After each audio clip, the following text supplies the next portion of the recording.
Good morning and welcome to the Joint Standard Cybersecurity Compliance Information Session for Businesses in Financial Services. Today's event is hosted by SevenC Managed IT Services and ASG IT Services in proud partnership with the Forensic Sciences Institute, or the FSI. A few housekeeping items. With over 100 guests, we've muted mics and will open these during the Q&A session at the end.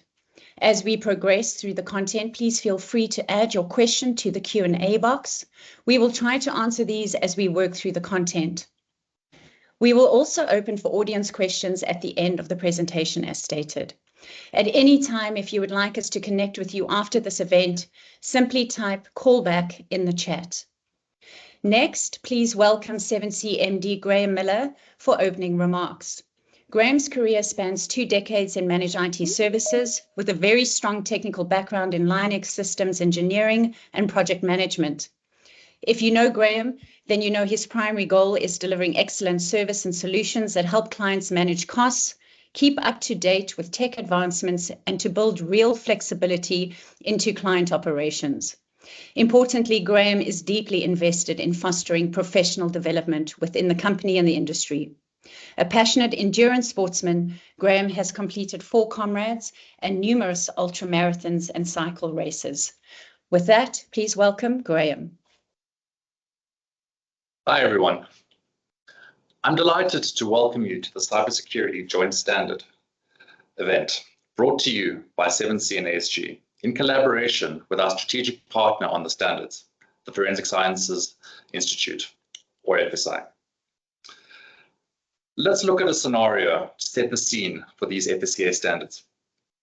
Imagine a well-established, mid-sized insurer. Business is thriving, operations ran smoothly, and client trust was high. However, lurking beneath the surface were significant vulnerabilities. Their cybersecurity governance was weak. Policies existed, but accountability was lacking. Endpoint protection was outdated. Data security was inconsistent, and their backups weren't tested frequently enough. Then disaster struck. On a Friday evening, an unprotected laptop became the entry point for a ransomware attack. By Monday morning, the insurer was locked out of its entire system. Client records, claims data, financials, all encrypted. The attackers demanded a ransom in the millions. With an outdated disaster recovery plan, restoring systems wasn't seamless. Days turned into weeks of disruption. And as mandated, affected parties had to be informed. Regulators stepped in and fines followed. This is why the Joint Standards Regulation is so critical. It offers an opportunity to assess the strength of your IT security framework, ensuring that endpoint protection, data recovery, governance protocols, and compliance are consistently managed and updated. More than just a regulatory obligation, it provides the assurance that your business is protected and its continuity secured. To help you on this journey, we are privileged to be partnered with industry leader, the FSI, which plays a pivotal role in shaping and upholding industry standards for cybersecurity and compliance. Their expertise in regulatory frameworks and risk management is invaluable as you steer through the complexities of modern security requirements. The good news is that the good news is that it doesn't have to be complicated. You just need to know what your current state looks like, where the gaps are, and what the next steps are to get secure and compliant. In just a moment, we'll hear from FSI's Kourosh Ramla, or Q for short. Q is the head of managed security at FSI and brings a decade of expertise spanning telecommunications, video broadcast, cybersecurity, and IT. As an ISO 27001 lead auditor and implementer, he specializes in deploying next-generation technologies to fortify businesses against emerging threats. So, get your notepads or AI assistants ready, because this will be an insightful session. To close out on the event, we will hear from Jacques Marais, who is the General Manager of ASG IT Services and has over 24 years of industry industry dedicating his career to delivering innovative and sustainable IT solutions that align with the client's needs and expectations. With that, I invite you to engage fully in this session. Please feel free to ask questions in the chat or in the QA at the end at the FSI presentation. We want you to leave today feeling confident in the knowledge that you've gained and the next steps. If you'd like to discuss any queries further, please don't hesitate to reach out to me directly after the session. I'm happy to answer any of these. Thank you and enjoy the event.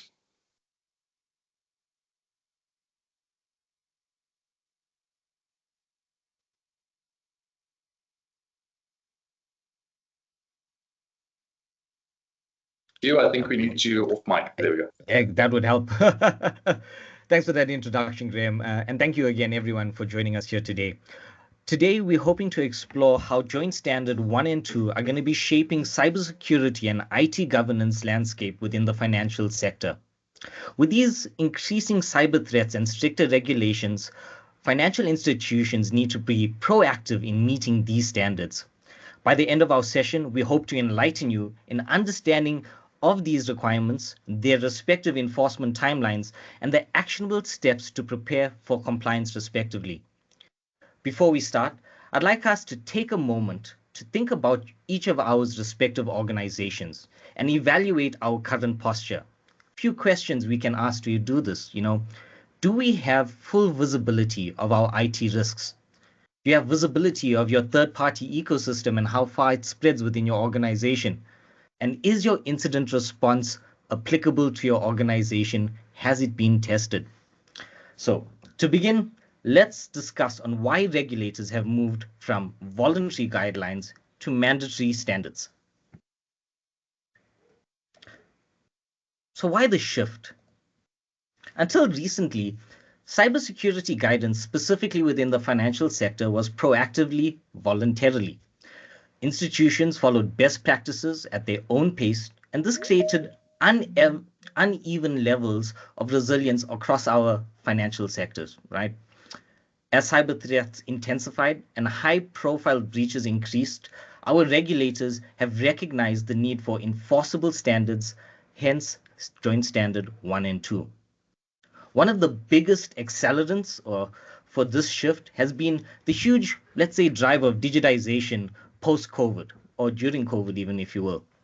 Financial services have rapidly moved into cloud services or cloud environments, API-based ecosystems, mobile banking, and digital onboarding. While this has enabled a huge amount of convenience for our consumers and its scale respectively, it's also introduced new vulnerabilities from data exposure, API misconfigurations, to complex third-party integrations that we become unaware of. Digitization has blurred the perimeter, and the old models of cybersecurity just don't apply anymore. Regulators want institutions to shift from reactive risk management to proactive governance and cyber resilience. Now, this shift, it aligns to global privacy trends as well. GDPR and POPIA are driving better data governance for regional contexts. HIPAA, as an example, and similar industry-specific regulations are reinforcing the need for specialized safeguards to dedicated industries. Data privacy and cybersecurity are now intertwined, right? And institutions must demonstrate the responsibility in both. I think overall, Joint Standard 2 further reinforces these protections, ensuring that financial institutions have robust controls to prevent breaches, right? I think as well, touching base on what Graeme had said earlier, beyond regulatory adherence, a well-executed governance, risk, and compliance framework within a business benefits it by, firstly, obviously, identifying and being able to prioritize and mitigate risks that are applicable to your organization. But this compliance also builds trust with your customers, regulators, and potential investors, offering you a competitive market advantage. Right, our customers have surety in taking surety that you have protection, if that makes sense.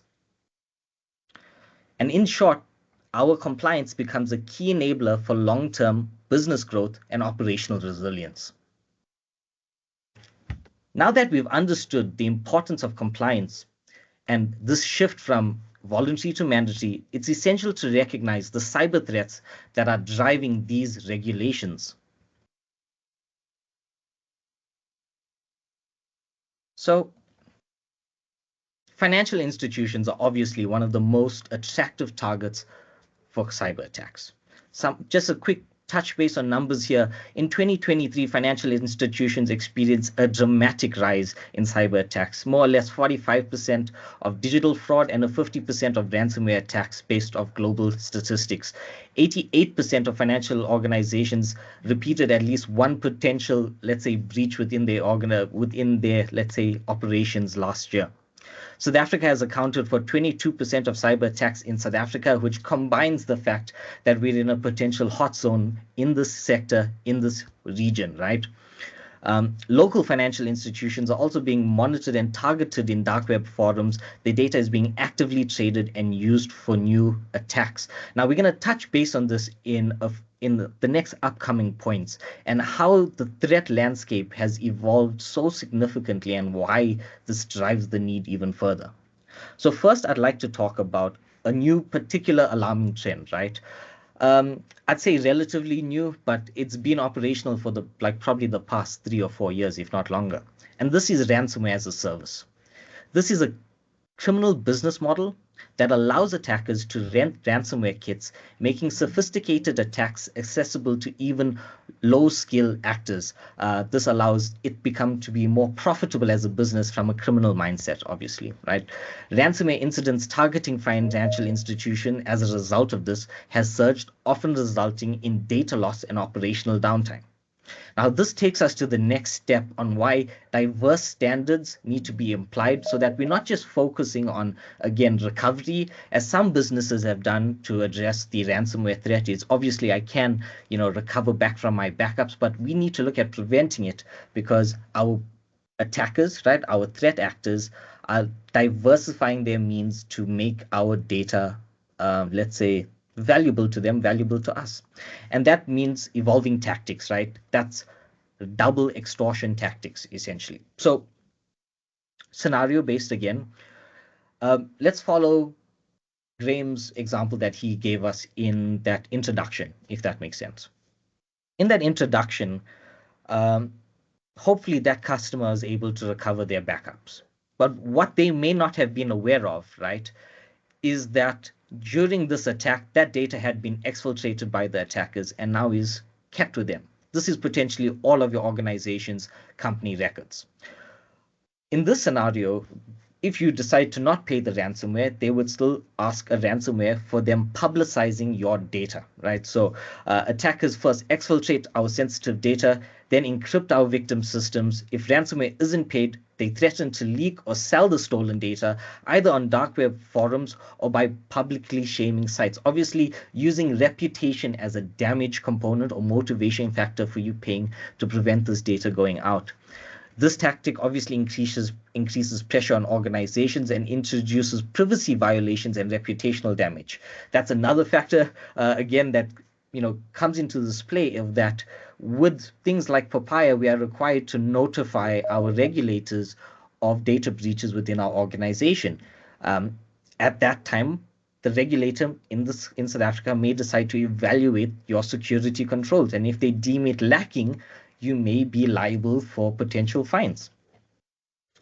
As aside from that, other things happening within the threat landscape is attackers are also leveraging deepfake audio, AI-driven phishing, and cloud misfigurations to infiltrate networks. With remote work and digitized services now a standard to most organizations, our attack surface is much larger. I think 2 weeks ago, I had read an article of how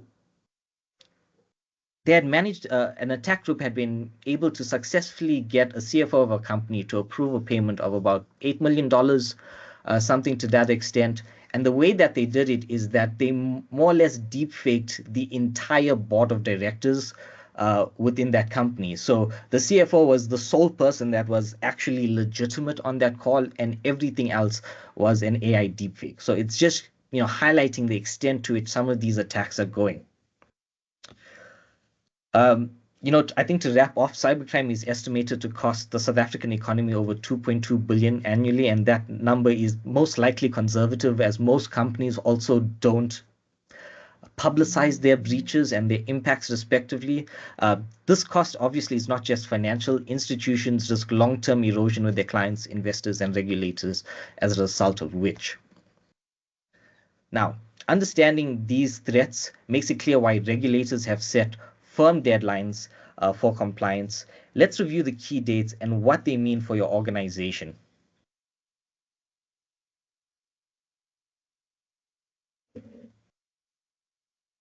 Excellent. So, Joint Standard 1 became effective in May 2023, with institutions expected to comply by November 24. So our our expected readiness test has passed already for Joint Standard 1. Joint Standard 2 took effect in November 23 with a compliance deadline of June 2025, if that makes sense. So it's being enforced from a Standard 2 in June this year. So again, this may seem like you've got a bit of time to at least get compliance into Joint Standard 2, but the reality is that compliance is a challenge, and it's not something that can be easily achieved, definitely not something that can be achieved overnight. From conducting to assessments to implementing new controls, the process takes time, obviously.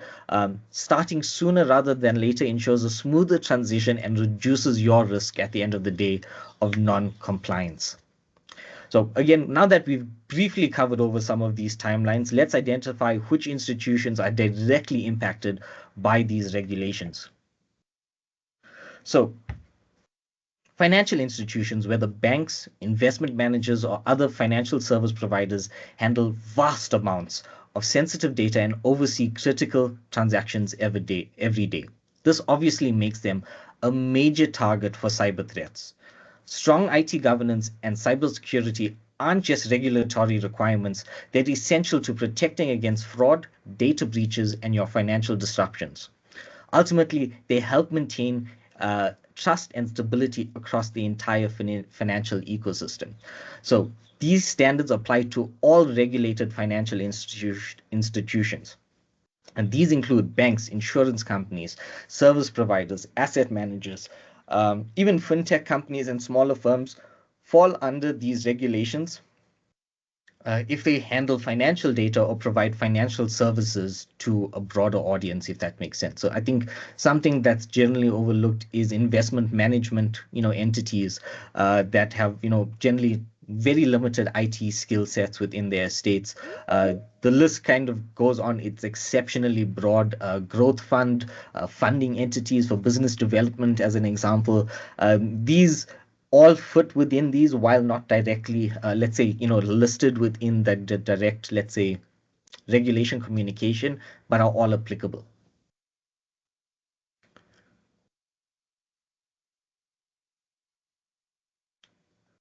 With that in mind, let's talk about who within your organization is responsible for ensuring compliance.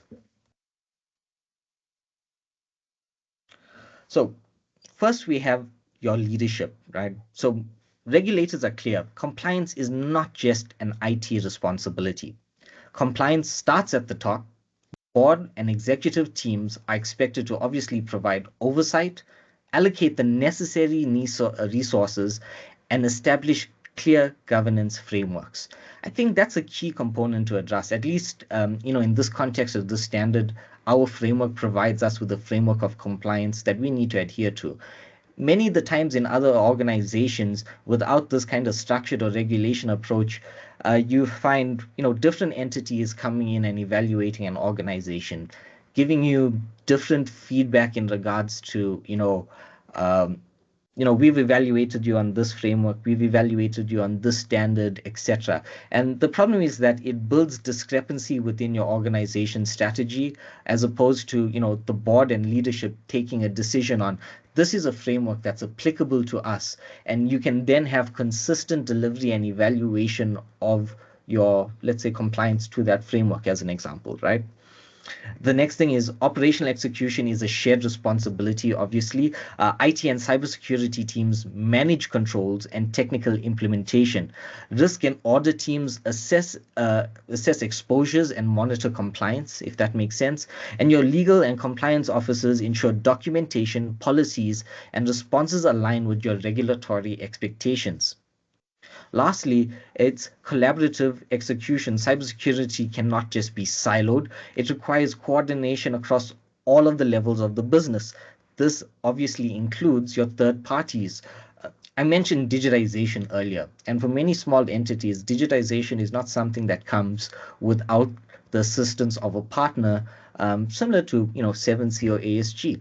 The lack of visibility, however, of this partner's, let's say, or rather your dependency on this partner within your business also provides a level of risk, because they may have administrator access to your systems.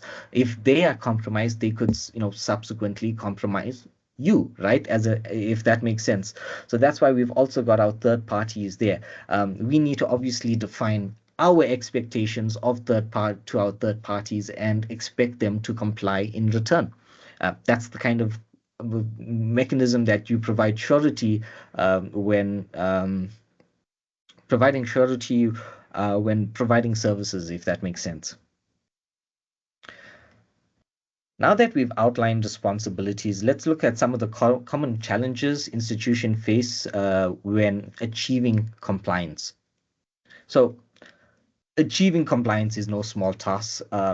Institutions often face challenges such as, let's talk about strategic and organizational requirements. There's definitely always a resistance to change. Anything new within an organization, introducing any new administrative process into the mix obviously is met with some resistance. In addition to that, what we've got is budget constraints for compliance.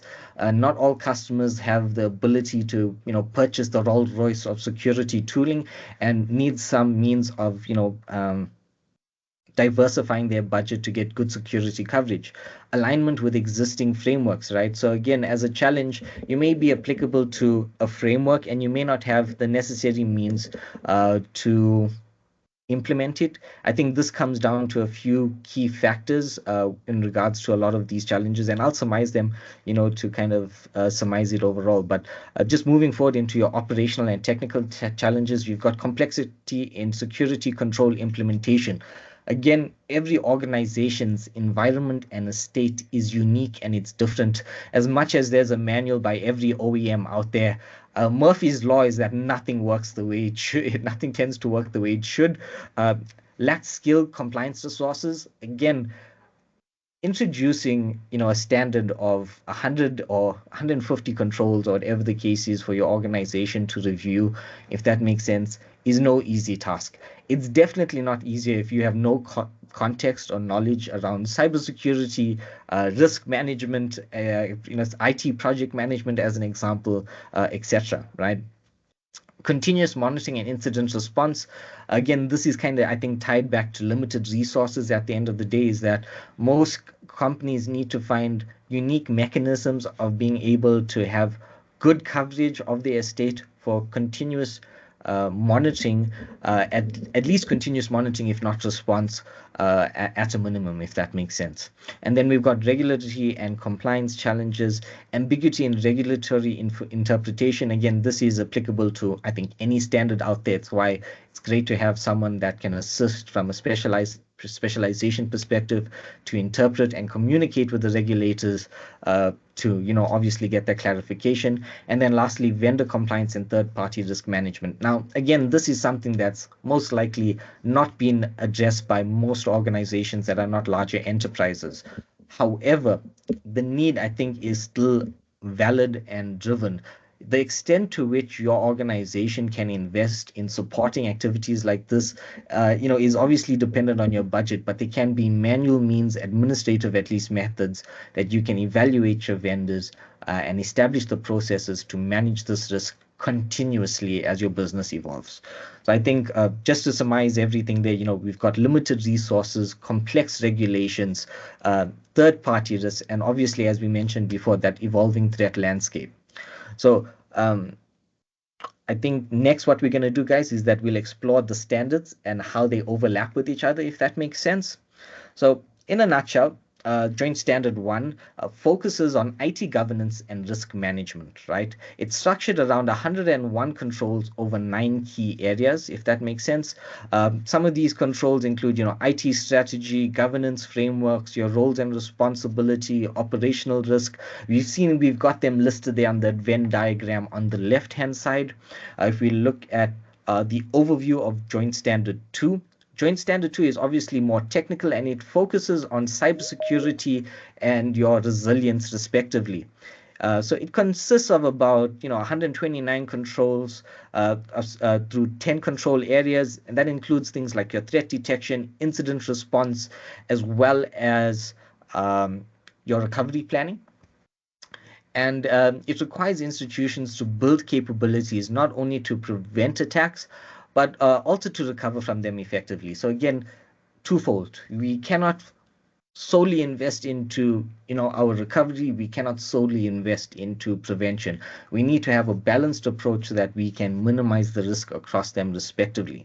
So combined, these standards obviously provide a comprehensive framework that covers strategic leadership, technical security, vendor management, your response capabilities.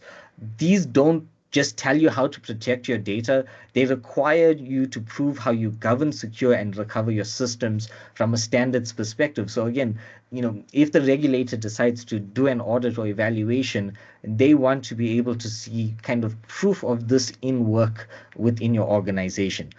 So just to give you guys some context of how these guys would generally look at compliance to this respectively. And then, so how do our institutions practically approach these requirements? And that's what we are going to cover next. So from next steps perspective, obviously our timelines regarding these standards are key, especially if you are lacking in both of them. Obviously, the good thing is that with organizations that are lacking, let's say, the groundwork of a GRC component or compliance to Standard 1, as an example, you have the opportunity of green fields. And that means to say is that post, let's say we'll cover some of those components that we're going to address right now, but post our potential services, as an example, you have the ability to have complete visibility of what's required for your organization. And then that gives you the best, let's say, educated path to make decisions on how your investments need to be split, especially when budgeting for new tooling and potentially considering resources to upskill your organization and support you further. So I think obviously when it comes to next steps when dealing with any type of these exercises, it's a structured approach for implementation. And essentially, institutions don't need to start from scratch. A structured approach can make the compliance journey a lot more manageable, right? This typically begins with us completing a readiness assessment to evaluate your current alignment to these standards, right? As a result of this readiness assessment, the output of which is our compliance scorecard. The scorecard offers a clear visual representation of your compliance posture. It maps your maturity across the different respective control areas, depending if you're focusing on Joint Standard 1 or 2, helping you to prioritize where your focus efforts should be, right? As a result of all of this, we're able to get you a gap, more or less a gap analysis report, which is highlighting your specific deficiencies and associated risks with them, not just technical, but also procedural and governance gaps so that you can build the processes to mitigate them effectively. And that's, again, one of the cheapest, most effective things companies can do to get coverage is look at their governance, establishing a process, standard or policy, and adhering to it. I think that's the key point, is adhering to it is definitely, a cheap way that you can, remediate some actions without potentially investing into tooling. And then obviously it's tailored remediation support. With all of this information, we can provide you a remediation plan that we can obviously sit with your organization, look at your business's requirements and goals, and align the prioritization of this remediation to exactly that, right? At the end of the day, cybersecurity, even IT governance that we're considering in Joint Standard 1, they may seem as if they're a burden to your business, but the reality is, again, that it should provide value, right? And structuring it in such a way to give you a business value is where I think the key success point is. You can absolutely structure processes, but don't make it so that it inconveniences your team to, an unavoidable degree, if that makes sense. So I think with that in mind, guys, that's the majority of my talking points that I need to have that I've specifically covered today. Happy for us to go into some questions and answers from the team. If anyone would like to raise their hand, we can, chat further.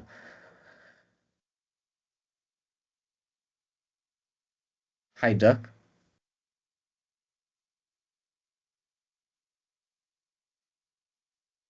Okay.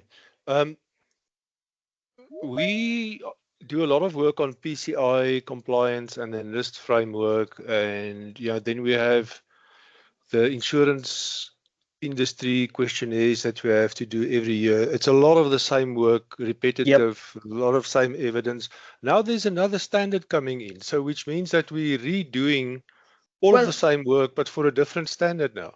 So I don't think you're redoing the work, right? I think there is additional work that's unavoidable, right? But the good thing is that if you've done NIST and you've done PCI DSS, chances are you've got 80% coverage for this thing already, right? So the difficulty in this, right, is looking for a coverage perspective on how these regulations, right, differ from PCI DSS to identify where those gaps are.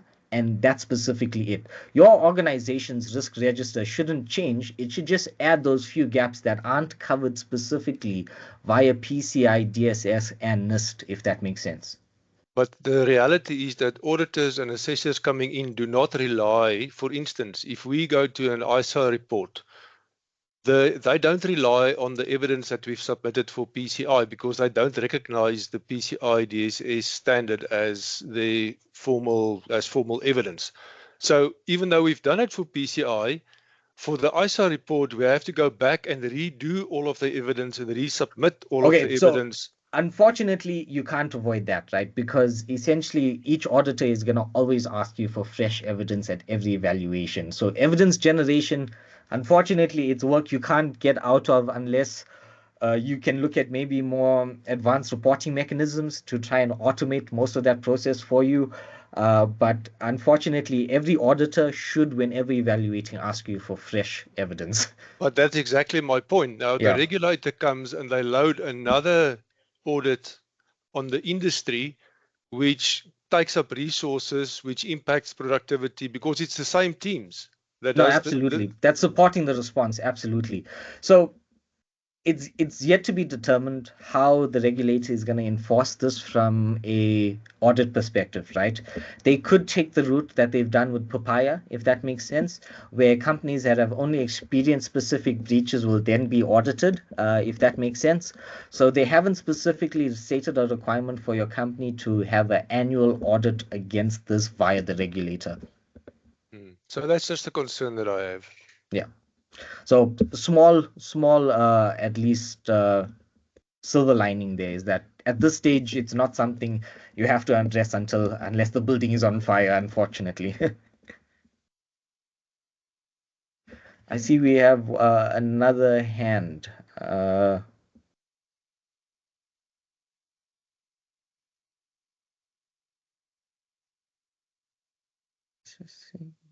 It's a tanfox.co.za.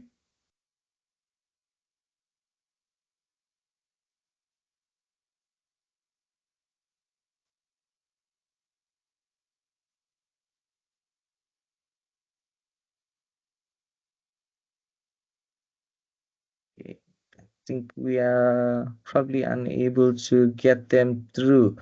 I'm seeing Dalton has asked a question a few minutes ago. Does it include independent insurance brokers? Yes, it would absolutely apply to you as that. Just seeing any other questions directly from the audience? Not too many.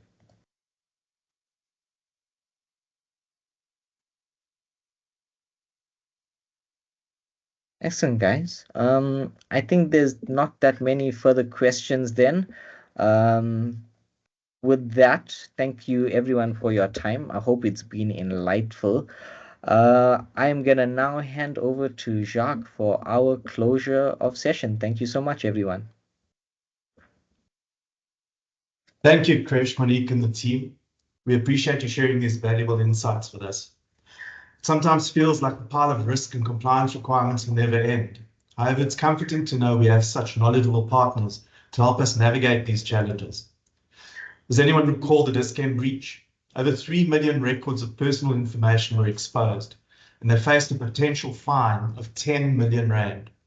How about Pam Golding's recent breach, which has also put a welcome spotlight on information allegedly being shared by credit bureaus?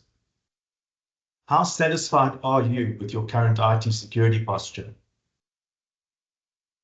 If you'd like us to help identify, rate, and mitigate potential ICT risks, or just want to know what a CVE is, please leave a callback message in the chat or visit 7C's website. Have a great day, and thank you for joining us.